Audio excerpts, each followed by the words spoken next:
नेताजी नमस्कार। नमस्कार नमस्कार, बैठो बैठो बैठो बैठो। कहलो एहि बेर तऽ जोर शोर से चुनाव के काज चलि रहल छै। हाँ से तऽ चलि रहल छै। अपना एतऽ जे चीनी मिल छलै, पेपर मिल छलै, सूत्र मिल छलै, सब तऽ बंदे पड़ल छै।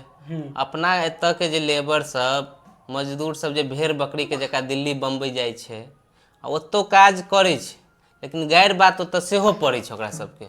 तऽ ओहिके बारेमे एहि बेर अहाँ सब किछु सोचलहुँ कि नहि? अरे बिल्कुल सोचि रहल छी हमसब, बुझि गेलक। पहिलेके जे सरकार छलै वएह सब ने मिल सबके बंद करबा के लोहा लोहा सब बेच देलकै हैं। तऽ ताहि दुआरे एहि बेर हमरा सबके फेरसँ आबऽ दऽ सत्तामे, सब किछु हेतै। आ जखन किसान सब कुशियारे नहि उपजेतै तऽ मिल सब बनबैमे जे छै 2-4 हजार करोड़ रुपैआ तऽ खर्चा हेतै, बुझि गेलक। अच्छा, तऽ जब कुशियारे नहि उपजेतै किसान सब तऽ मिल बना के की करबै? मिल बनबे नहीं केले, पहले कुशियारे उपजा लो। खाली अहाँ सब अपने फायदा के बारे में सोचै छी सब बेर। अरे